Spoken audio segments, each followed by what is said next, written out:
El COVID-19 ha venido a cambiar la manera en cómo nos relacionamos, en cómo vemos el mundo, lo queramos aceptar o no.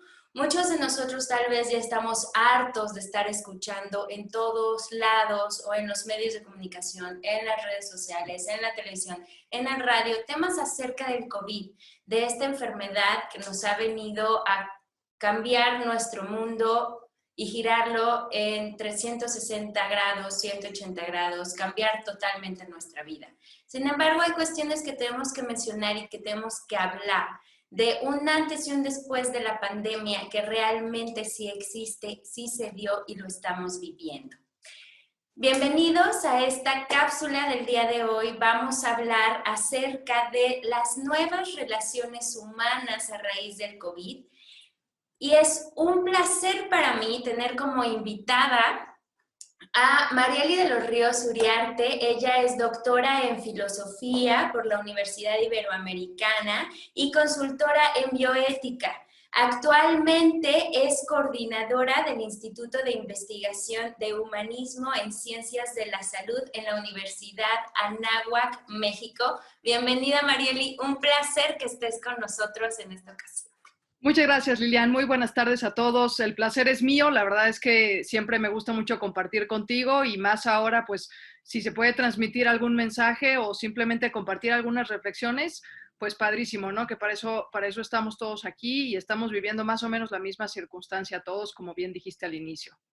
Exactamente. Y bueno, desde tu punto de vista como filósofa, desde el punto de vista de la bioética, ¿cómo crees que ha influido en las relaciones humanas esta cuestión de la pandemia, esta cuestión del encierro del COVID?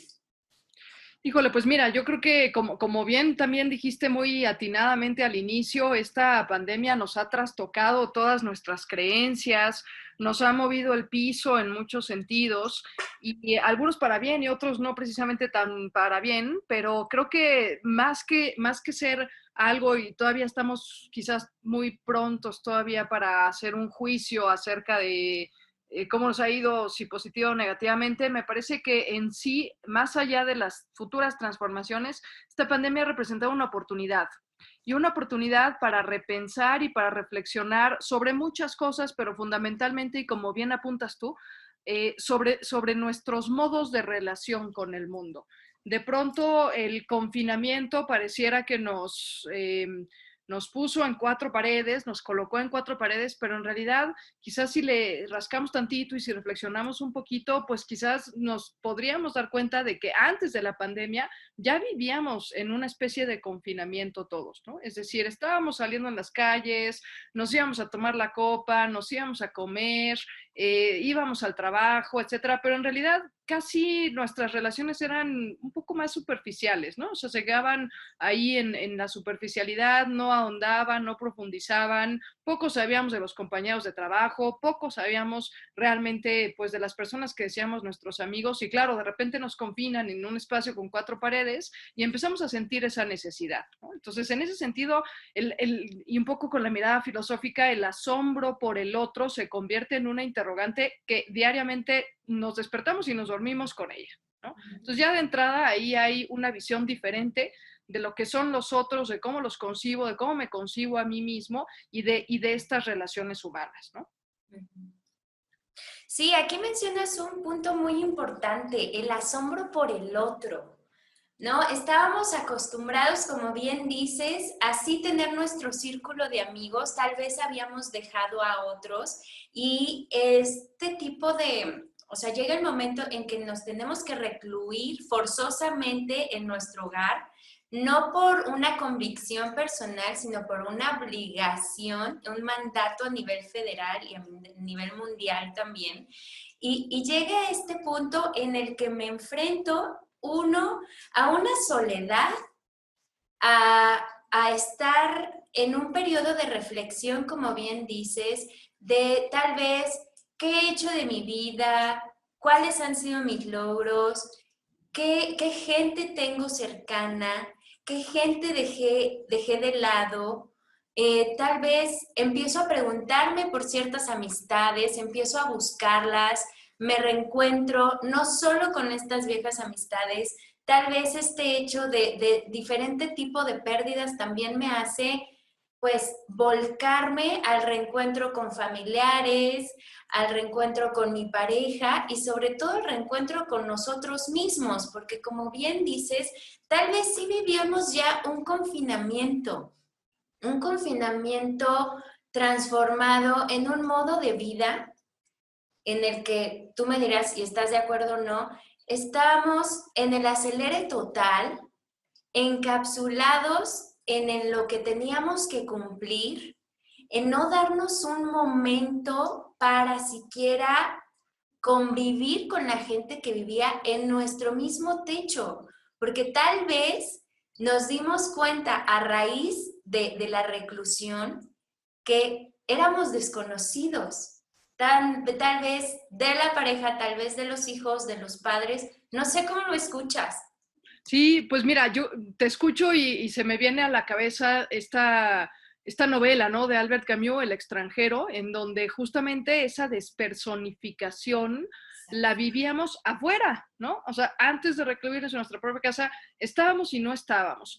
Pero además tocaste un punto que creo que es crucial, que es el detonante para una reflexión en esta pandemia con respecto a nosotros mismos y con respecto a los otros, que es no solamente estamos recluidos, sino que estamos experimentando diariamente y las 24 horas del día nuestra propia vulnerabilidad y nuestra propia fragilidad. Es decir, nos despertamos con miedo, nos salimos a la calle ahora con miedo, a pesar de tener todas las medidas de seguridad y el distanciamiento social y demás, ahora con esta reapertura, yo no sé tú, pero yo salgo a la calle todavía con temor y a ver en dónde está, porque de pronto, además, si uno analiza también desde el punto de vista filosófico, en el centro del pensamiento se volvió a instalar la vida, una vida microscópica que no vemos, que no sabemos dónde está, pero que enferma a todo mundo, que hace que la gente se muera, que ha habido muchos mitos que se han construido en torno al coronavirus. Y entonces esto también en parte creo que nos agarró por sorpresa a todos, pero nos movió el tapete, es decir, nos descentró. Si el ser humano antes pensaba que era el centro del universo, el culmen con esta racionalidad propia de la modernidad, etcétera, pues ahora teniendo un virus en el centro que nos deja a nosotros supuestamente superpoderosos, que nos deja vulnerables y que nos deja expuestos y que experimentamos miedo y que experimentamos sufrimiento y que vemos que un familiar se enferma y que vemos las cifras en las noticias diariamente sumamente alarmantes en nuestro país y en todo el resto del mundo. Y eso, pues por supuesto que cuando se instala la fragilidad en el centro de tu propia vida, pues te hace repensar y reconsiderar muchas otras cosas. Entonces, este elemento de la fragilidad podría ser un detonante para empezar a reconfigurar las relaciones humanas. Porque si tú te das cuenta, no quiero extenderme demasiado para permitir el diálogo, pero si tú te das cuenta, empezó siendo un miedo al otro, ¿no? Empezó siendo, pues, quién sabe si estás contagiado o no, mejor me alejo, y cierro mi casa, no voy a encontrar a nadie, no salgo yo, se acaban las relaciones, se acaban los contactos, se acaba todo. Pero ahora, justamente, lo que nos ha sucedido en estos 4 o 5 meses que llevamos, no, ya casi llevamos más, 6 meses que llevamos encerrados, ahora es exactamente lo contrario. Ahora o sea, dependo del otro, porque ahora que ya voy a intentar volver a salir, que ya puedo reintegrarme más o menos a mis actividades, ahora ese otro, en vez de huir de él, mejor procuro acercarme porque de su cuidado depende mi cuidado. Entonces, ¿qué ha pasado en estos 6 meses? Pues hemos pasado de la huida del otro, propia también incluso en un pensamiento filosófico, propia de la modernidad, ¿no? Este rechazo a la alteridad, a un acogimiento del otro porque es mi túnel de escape, ¿no? O sea, del cuidado del otro dependo yo. Entonces, pues paso de un rechazo a un albergar al otro en el sentido de mi autocuidado, ¿no? Incluso.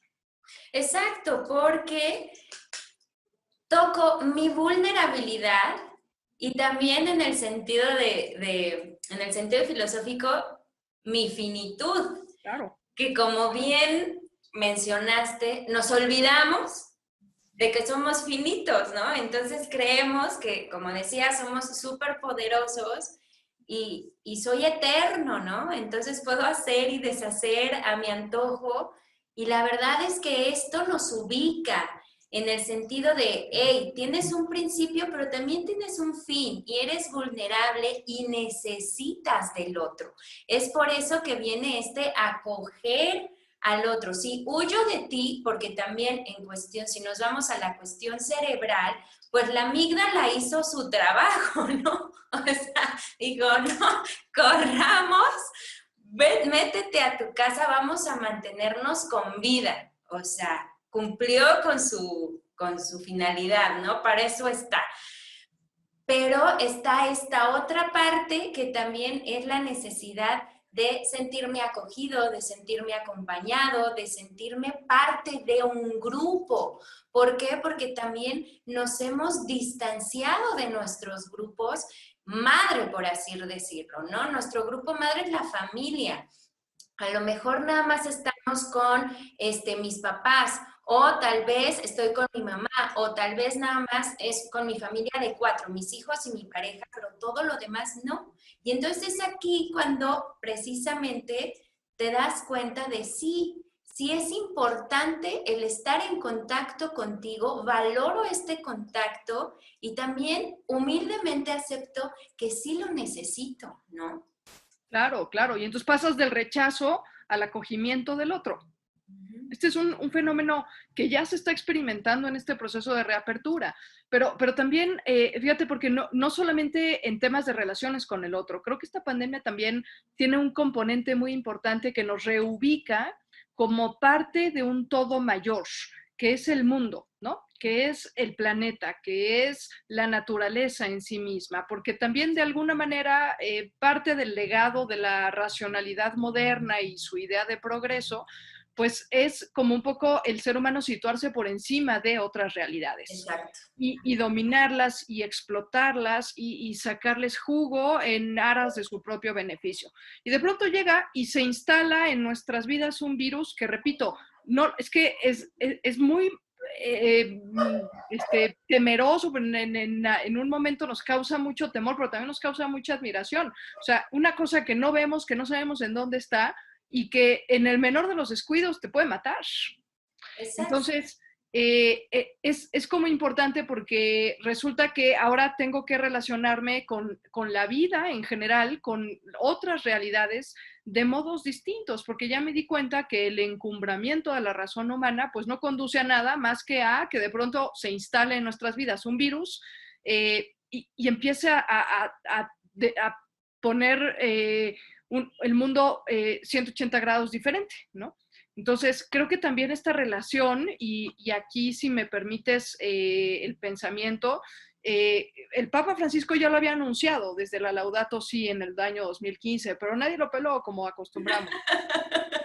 Entonces, ya había dicho, desde ahí está esta sentencia, ¿no? Que ahora parece muy clara, de todo está interconectado, o sea, lo que pasa en un lado del planeta termina repercutiendo en el otro. ¿Quién iba a decir en diciembre del 2019 que las personas que estaban muriendo de COVID en Wuhan, de pronto íbamos a ser nosotros 3 meses después, ¿no? O sea, ¿quién lo iba a decir? Y al final del día, esto nos pega a nuestra también muy arraigada indiferencia, ¿no? No nos preocupamos, no, bueno, pues está pasando en China, pues está pasando, ya llegó a Italia, pues está llegando a Italia, ya llegó a España, pues todavía sigue a kilómetros de distancia, y de repente nos llega a nosotros y ahora sí decimos, caray, pues ahora sí ya lo tengo aquí, ¿y qué hicimos para detener y qué hicimos para preocuparnos cuando recién empezó el tema en diciembre del 2019 en Wuhan? Nada. Eso es lo cierto. Entonces, también como esta idea, retomar de que todo está interconectado, de que somos uno mismo con la creación en general, no nada más entre nosotros, sino con la creación en general. Entonces, ¿cómo nos vamos a relacionar después de esta pandemia con todo tipo de vida, con la vida que vemos y con la vida que no vemos, con la vida vegetal, con la vida animal, con nuestros seres queridos, con otras personas en general, con compañeros? ¿Cómo nos vamos a relacionar? Porque creo que si al final del día regresamos y regresamos exactamente igual, pues digo, ¿qué sentido tuvo esta pandemia? ¿Y qué sentido tuvo el recluirnos? ¿Y qué sentido tuvo las ideas que de pronto se nos ocurrieron, buenas o malas, pero a alguien se le tuvo que haber ocurrido algo en esta pandemia? Entonces, ¿qué sentido tuvo esto si al final del día me vuelvo a relacionar con el mundo con actitudes de abuso de los recursos naturales, de explotación del planeta, con también uso y abuso de las personas que tengo a mi alrededor, ¿no? Entonces, ¿qué sentido tuvo? Pues ninguno. Pero en cambio, si yo utilizo esta pandemia para decir, bueno, a ver, se trastocó que también lo dice el Papa Francisco, se trastocó mi autorreferencialidad, se trastocó mi encumbramiento de la razón, se trastocó mi posicionamiento como dominador de la naturaleza. Y ahora puedo relacionarme de formas distintas. ¿Cuáles? No sé, eso es parte de la aventura de la pandemia, ¿no? O sea, ¿cómo te vas a reconfigurar? ¿Cómo te vas a resignificar después de esta pandemia? Pues ya depende de cada uno de nosotros. Pero si al final logramos hacer este ejercicio, entonces esta pandemia, a pesar de los muy fatídicos casos de fallecimientos que hemos tenido, creo que por lo menos para los que sobrevivimos, pues nos habrá dejado algo positivo. Pero si al final regresamos y estamos exactamente igual, ¿qué sentido tuvo? Pues quién sabe, ¿no? O sea, yo sí creo que la Tierra está lanzando un grito de alarma, yo sí creo que hay una cuestión que nos está llamando la atención y que debemos de atender y que debemos de abrir la mirada otra vez, ¿no? O sea, como esta actitud filosófica de la admiración, que me parece fundamental, y en serio lanzar la pregunta hacia uno mismo, ¿no? O sea, ¿cómo quiero vivirme después de la pandemia? Y esa es una decisión muy personal que tiene que ver con la libertad de cada uno de nosotros.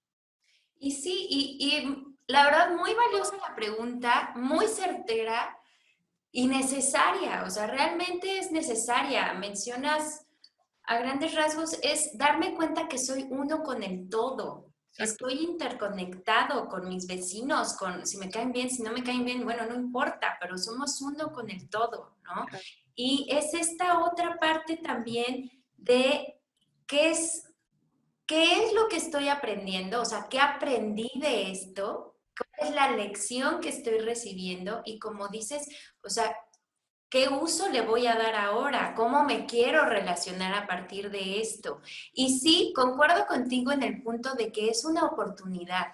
O sea, tal vez eh, es complejo y difícil cuando has perdido a un ser querido por esta pandemia, el verlo como un área de oportunidad, pero tal vez sí, ¿por qué? Porque si nosotros llegamos a aprender algo significativo de esto y logramos cambiar nuestra manera de relacionarnos con el mundo y con nuestra gente, es como si le diéramos un sentido a la muerte de quien perdimos. Es como si le diéramos valor a su muerte, un para qué, un significado valioso del ya no estás aquí, pero entiendo que a partir de tu ausencia aprendí X, Y o Z, que como bien dices, es una cuestión muy, muy personal. ¿Por qué? Porque sí, aunque vivíamos en la misma casa, había y reinaba la indiferencia. Estoy en mi mundo, enclaustrada o enclaustrado en mi mundo. Está pasando allá en China, aquí nunca va a pasar. También vimos una organización de los gobiernos sobrepasada por la situación a nivel mundial. O sea que esto también creo que es algo inédito y es importante decirlo, que muchas veces se reflejaba mejor la organización social de los civiles que de los mismos gobernantes. O sea, porque cuando los gobernantes, al menos aquí en México, cuando nos decían, bueno, ya guárdense, muchos ya llevaban una semana y media guardados. Entonces es ver esta parte de reestructuración de la manera en cómo sí me relaciono con los demás, pero también de los ámbitos de poder y de las instituciones mismas. O sea, estuvieron rebasados al final. No sé cuál es tu punto de vista con respecto a esto.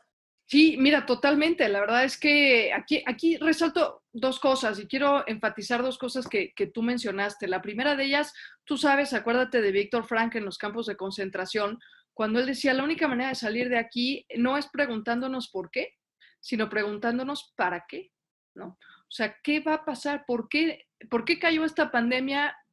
Pues quién sabe, y la respuesta igual puede ser tan absurda como la pregunta. pero lo importante es para qué, ¿no? ¿Qué voy a hacer de mi vida? ¿Cómo la voy a, como bien dijiste, reestructurar, reconfigurar? Creo que también es una oportunidad padrísima para volver a dotar de significado pequeñas acciones que quizás ya nos habíamos olvidado de ellas.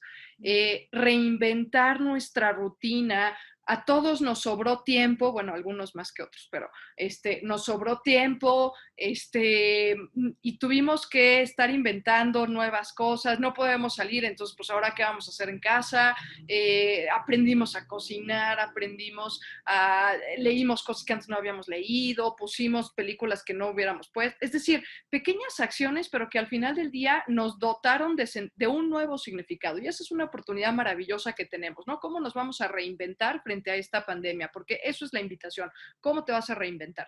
Y hay un asunto muy importante también que tocaste, que es que efectivamente a nivel mundial la respuesta sanitaria se vio sobrepasada, la respuesta de las autoridades y la respuesta también, la capacidad de los recursos sanitarios, materiales y humanos para hacerle frente a esta situación de pandemia. Y por eso tuvimos las broncas que tuvimos, que no fueron nuevas. Cuando llegaron a México ya habían pasado por ahí China, ya había pasado Italia, ya había pasado España y ya estaba pasando por ahí Estados Unidos.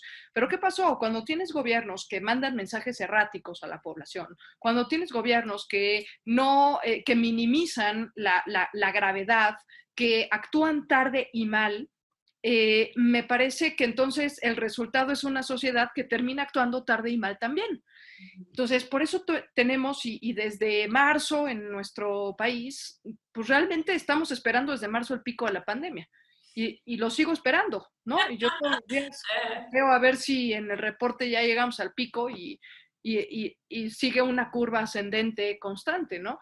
Y entonces, esto lo que provoca, pues es, claro, que no haya un dominio de la situación, que no haya un dominio de la pandemia, y dentro de todo tenemos efectivamente un cierto sector de la población que se olvida de estar esperando una orden de una autoridad y que toma las riendas del asunto y que son los que usan el cubrebocas, los que se desinfectan las manos, los que no salen más que a lo indispensable, los que no van a restaurantes, los que no van a bares, los que sí se cuidan para cuidar a otros. Pero también tenemos, desafortunadamente, y creo que en general ha sido un patrón que se ha repetido incluso en los países de América Latina y en Estados Unidos, y si tú te das cuenta, los patrones de gobierno son más o menos similares, gobiernos en su mayoría populistas, eh, que han generado también una respuesta muy errática también de parte de alguna gente de la población.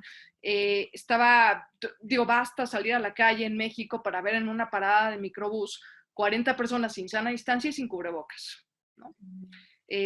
Entonces, y uno dice, bueno, ¿de quién es culpa? ¿De la sociedad o del gobierno? Y yo te diría, pues es un binomio, ¿no? O sea, hay una corresponsabilidad. Hace poco escribí una cosa yo que decía, ¿por qué no sé de la pandemia en México? Y una de las ideas era, pues, porque como sociedad tampoco queremos que ceda, pero eso no es un asunto que nosotros libremente hayamos decidido, esa es una imitación del gobierno que tenemos y de muchos gobiernos a nivel mundial que no actuaron rápido, que no supieron mandar un mensaje decisivo a la población, que no salvaguardaron eso que por ley están obligados, porque en el artículo 4 constitucional tienen que estar, o el artículo 4 constitucional los obliga a la protección de la salud de sus ciudadanos. Entonces, no lo hicieron. Y tan no lo hicieron que hoy por hoy contamos en México más de 60,000 personas fallecidas, ¿no? ¿De quién fue culpa? Pues probablemente de ellos que no acataron ciertas medidas de seguridad, pero ¿por qué no las acataron? Porque hubo un gobierno que tampoco las acató. Y eso hay que decirlo con total claridad, porque se ha tratado, el asunto de la pandemia se ha tratado de manera muy equivocada en nuestro país. Aquí mencionas un punto importante, porque hay mucha gente que no cree, o sea, hay un sector de la población que no cree que existe, que es manipulación de las redes sociales, de los medios de comunicación. Ha habido muchísimas teorías también, hay que decirlo, frente a esta cuestión de la pandemia, de que si fue un virus de laboratorio, que sí estaba dirigido nada más para acabar con los jubilados, de que sí es una cuestión para el nuevo mecanismo de control, para las sociedades modernas. O sea, realmente hay muchísimas teorías y creo que de cada teoría podríamos hacer un programa definitivamente, porque están muy interesantes. O sea, lamentablemente en esta etapa de la vida, pues ya todo lo puedes poner en duda, ¿no? O sea, puedes decir, bueno, pues igual y puede suceder, no lo sabemos a ciencia cierta, ¿no? Pero la manera en cómo se manejan las cosas o se han manejado las cosas sí es vital. Sí. Si tenemos un país que es muy, a nivel cultural, muy escéptico, porque el mexicano por naturaleza es escéptico, o sea, a pesar de que cree en los santos, cree en la religión, cree en su Dios, cree en fantasmas, cree en el más allá, o sea, al final también es escéptico porque no cree en muchas otras cosas. Entonces, no cree en aquello que no le es palpable. Entonces, si tenemos ese antecedente como cultura, la manera en cómo debes de manejar algo como esto, pues sí era de forma distinta, no cayendo precisamente en este escepticismo cultural, perdón, que tenemos cada uno de nosotros en nuestro coeficiente. No, totalmente de acuerdo contigo, porque además, si tú recuerdas estos mensajes iniciales con respecto a la pandemia del presidente de la República, estas ideas mítico-fantasiosas acerca de unos detentes y acerca de un dólar del migrante y de un trébol y etcétera. Pero, a ver, es que pongámoslo en el contexto, es que no es únicamente eso. O sea, este gobierno se ha caracterizado por desdeñar todo dato científico, duro, empírico, cuantificable, y darle paso a cientificismos, por ponerlo de alguna manera, que están fundamentados en creencias populares, como bien dices, ¿no? Pero que no tienen una evidencia científica que los respalde. Y a eso se le da prioridad. Incluso en instituciones como el mismo CONACYT, hemos vivido una desgracia en cuanto a una nueva concepción de la ciencia, abanderada tras la trinchera de las sabidurías populares, pero que ni son sabidurías ni son populares, ¿no? Que son ideas, repito nuevamente, mítico-fantasiosas, fundamentadas en imaginarios colectivos que no tienen ningún fundamento ni ningún contacto con la realidad. Entonces, ¿cómo podemos esperar que una sociedad entienda qué es el coronavirus? ¿Cómo podemos esperar que una sociedad acate normas de seguridad que está brindando instituciones serias, profesionales, científicas, que también se tardaron en darlas, pero bueno, ¿cómo podemos esperar eso cuando tenemos de parte de las autoridades una no creencia también, ¿no? Cuando tenemos un desdén, cuando se invita a la gente a seguir saliendo, cuando otros países están pasando por escasez de recursos porque no tienen camas ni ventiladores, cuando se continúan las giras presidenciales saludando de beso y abrazo, cuando en otros países ya la cantidad de fallecidos por el coronavirus ya eran cifras exorbitantes, ya no cabían en los panteones, ya no cabían en las criptas, los crematorios tenían colas de espera, ¿no? Entonces, no le podemos pedir a la población que actúe correctamente cuando tenemos ejemplos que no actúan correctamente. Claro, pero al final también esto es una enseñanza. O sea, y vuelvo al inicio de tu intervención. Definitivamente, sí, es un antes y un después del COVID por todos lados, ¿no? Es una gran enseñanza de cómo se debe de actuar, de el cómo empiezas a ver también a tus autoridades, en el que empiezas tal vez, es tu oportunidad de ser un poco más crítico frente a lo que pasa, ¿no? Porque una cosa es lo que pueda decir cualquier tipo de mandatario a la realidad que tú estás viviendo. sea, muchas veces, y es lamentable, lo que se expresa no es lo que vive la mayoría. Entonces aquí es darle valor a lo que tú vives, darte la oportunidad de iniciar un pensamiento crítico frente a lo que escuchas y empezar a ponerte y a generarte una postura frente a las cosas. O sea, yo creo que como país, como sociedad tenemos esa oportunidad y este hecho es lo que nos puede detonar este inicio de un pensamiento crítico social. No sé qué pienses tú. Sí, no, yo creo que yo es más fortalecería tu argumento diciendo no solamente es una oportunidad, es una obligación que tenemos como sociedad. Es una obligación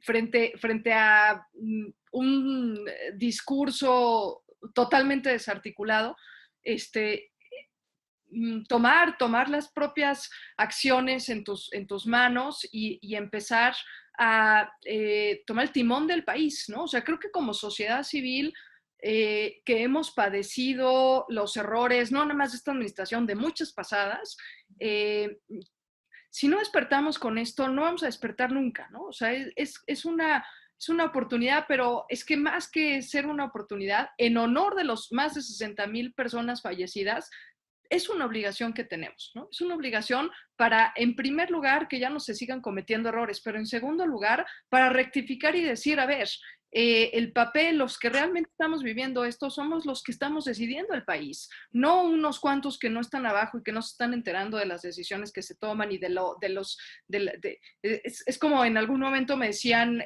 tú sabes que me dedico a la bioética y entonces en algún momento pues yo daba pláticas acerca de la distribución de los recursos sanitarios y a quiénes darle prioridad, a quiénes no, y muy acertadamente un médico me dijo, mira, ven conmigo, y aquí teniendo a dos pacientes enfrente, me dices a cuál de los dos le doy el ventilador, ¿no? Y claro, en papel y en teoría, pues suena bien bonito y uno que es académico, pues estás trabajando en un escritorio y haces muchas cosas en un escritorio, pero ahí afuera, en primera línea, es en donde se libran las grandes batallas. Entonces, ¿quiénes las estamos librando? La sociedad civil. No las están librando las autoridades. Y tan no las están librando que se atreven a salir sin cubrebocas. Entonces, más bien es como decir, a ver, o tomamos las riendas de nuestra vida, de los seres queridos y del país en nuestras manos ahorita, o no las vamos a tomar nunca, ¿no? Es una oportunidad histórica, pero es una obligación ética que tenemos. Muy de acuerdo con todo lo que acabas de decir, Marieli. Este tema nos da para unas 100 horas, yo creo. Pero tenemos que cerrar. ¿En dónde te pueden encontrar o localizar las personas que están viendo esta cápsula? Pues mira, en mi red social del Facebook, como Marieli de los Ríos, ahí me mandan solicitud y con mucho gusto los acepto. Ahí pueden seguirme. Y pues bueno, nada más, digo, no sé si se valga dejar algún correo electrónico. Sí, lo que ¿Sí? necesites. Un correo electrónico, entonces mi correo personal, Marieli con i latina las dos y todo en minúscula, marieli829@hotmail.com.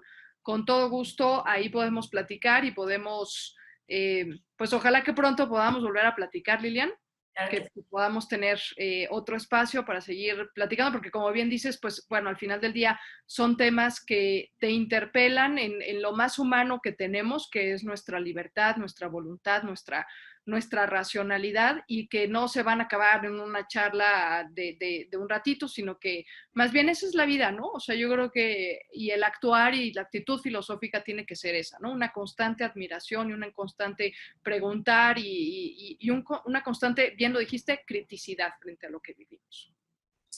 Exactamente. Entonces, pues aquí, a grandes rasgos, es la oportunidad de ver qué es lo que hemos aprendido en esta pandemia, qué es lo que podemos rescatar, cuál es la postura que estamos tomando, vamos a tomar frente a esta y qué cambios vamos a hacer frente a nuestra vida y lo que nos rodea y la compone.